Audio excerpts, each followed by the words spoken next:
शिव की पत्नी पार्वती ने अपनी तांत्रिक शक्तियों से एक बच्चे का एक आकार बनाया और उसमें प्राण फूंक दिए। और शिव कहीं से आकर लैंड हुए और अपनी तलवार के एक झटके से उन्होंने लड़के का सिर उड़ा दिया। अब उन्हें बच्चे को वापस जीवित करना ही था। तो उन्होंने आसपास देखा, गणों के अंगों में हड्डियां ही नहीं थी और वो ऐसी बोली बोलते थे जो किसी के समझ में नहीं आती थी, क्योंकि उन्हें एक ऐसा सिर मिला जो इंसान का नहीं था।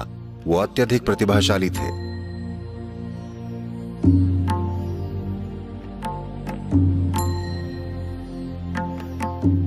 तो मानसरोवर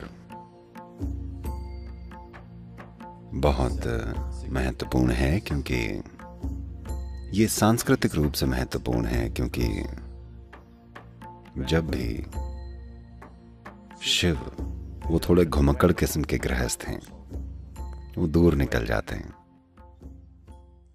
तो उनकी पत्नी पार्वती कैलाश में रहने की बजाय वो यहाँ नीचे आ जाती हैं, क्योंकि वहाँ सब बर्फ ही बर्फ है। वो यहाँ नीचे आ जाती हैं, यहाँ कम से कम ठंडा पानी तो है, तो वो ज़्यादातर यहीं रहती हैं। तो कैलाश के बजाय मानसरोवर में ज़्यादा समय बीता, इसलिए यहाँ कई चीज़ें हुई। उनमें से एक चीज़ ये हुई कि गणपति का जन्म यहाँ हुआ। तो उनका सिर हाथी का नहीं है, वो गणपति हैं। गण मतलब वो गण जो शिव के साथी हैं। आमतौर पर उनकी व्याख्या विकृत और विक्षिप्त इंसानों की तरह की जाती है, या जीव, इंसान नहीं। उनका रूप इंसानों जैसा नहीं है, अजीबोगरीब रूप है। और उनके हाथ पैर ऐसे थे जिनमें हड्डियां नहीं थी, बिना हड्डियों वाले हाथ पैर। और वो ऐसी बोली बोलते थे जो कोई और नहीं समझ सका। वो बोलते तो बेसुरा कोलाहल होता था और लगता था कि वो हमेशा मदहोश रहते थे, या कम से कम वो ऐसा बर्ताव करते थे।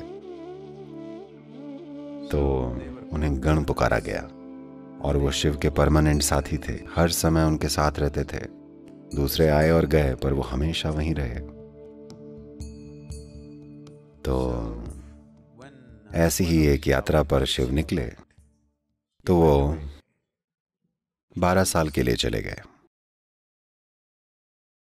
इसके हम कई सांस्कृतिक और वैज्ञानिक कारण बताते हैं कि वो क्यों 12 साल के लिए गए, क्योंकि ज़्यादातर जब भी वो गए वो 12 साल के लिए गए।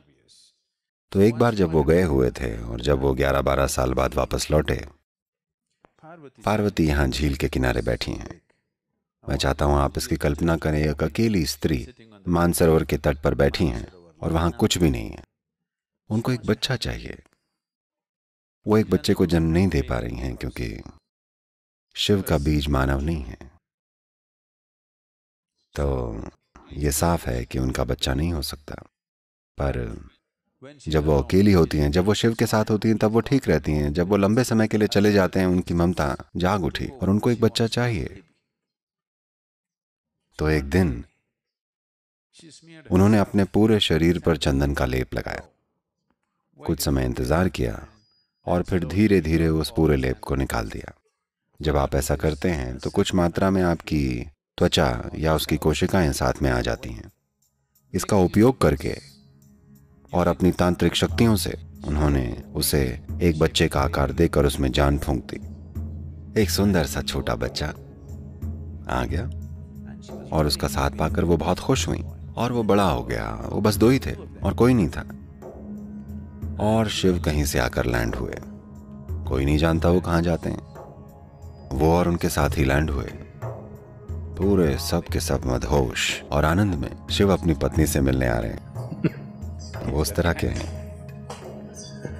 और यहाँ पार्वती को स्नान करना था, तो उन्होंने एक छोटी सी आड़ बनाकर लड़के से कहा कि देखना, इस तरफ कोई ना आए। तो बच्चे ने इस कर्तव्य को उनको अपनी माँ की रखवाली करने में बड़ा गर्व है। वो हाथ में भाला लिए हुए इधर से उधर टहल रहे हैं। वो चाहते हैं कोई दिक्कत खड़ी हो। उनको यही चाहिए कि कोई आ जाए और वो उसको खदेड़ डाले। वो बड़ी बेसब्री के साथ अपनी माँ के लिए कुछ करना चाहते हैं। वो उस अवस्था में हैं। और अब शिव और उनके साथ ही आ पहुंचे। तो उनको अपनी पत्नी से मिलना है। वो इसी तरफ चले आ रहे हैं और लड़के ने उन्हें रोक दिया और पूछा, आप कौन हैं? शिव ने कहा, तुम मुझसे पूछ रहे हो मैं कौन हूं? और अपनी तलवार के एक झटके से उन्होंने लड़के की गर्दन उतार दी और पार्वती से मिलने चले गए। अपनी पत्नी को 12 साल बाद देखकर वो बहुत खुश थे, पर पत्नी ने जब तलवार पर खून देखा और वो चिल्लाई और उन पर आतिशबाजी हुई। अब उन्हें नहीं पता था कि क्या करें। उन्हें लगा 12 साल बाद उनका भव्य स्वागत होगा। यहां वो उन पर चिल्लाए जा रही हैं। उन्होंने कहा, आपको उसे वापस जीवित करना पड़ेगा। वो बोले, ये संभव नहीं है, उसका सिर धड़ से अलग हो चुका है, वो खत्म हो चुका है। मैं नहीं जानती कि क्या हुआ है, मुझे वो बस जिंदा चाहिए। अब अगर उन्हें अपनी पत्नी चाहिए तो उन्हें इस बच्चे को वापस जीवित करना ही पड़ेगा। तो उन्होंने अपने आसपास के गणों को देखा।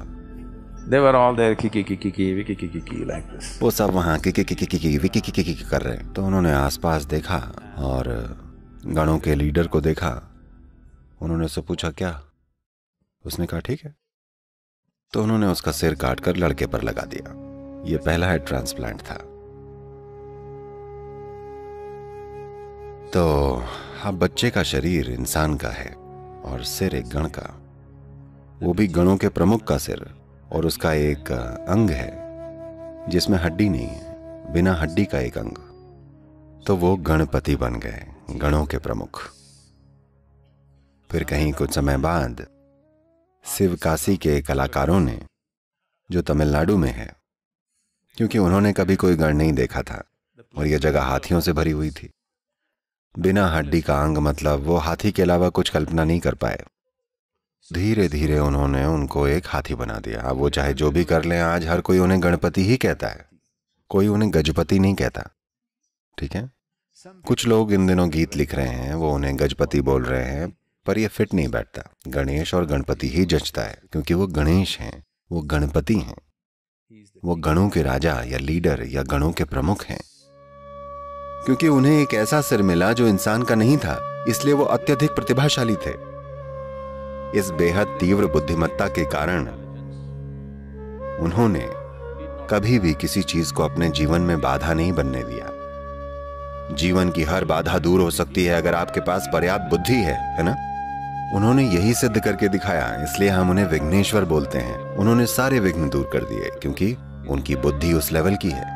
अगर आप उनके शास्त्रों को लिखने के बारे में नहीं जानते तो उन्होंने व्यास से बोला था कि आपका बोलना बंद नहीं होना चाहिए, अगर आप रुक गए तो मैं कलम छोड़कर चला जाऊंगा क्योंकि मैं आपसे बोर हो जाऊंगा। उनकी बुद्धि इस तरह की है।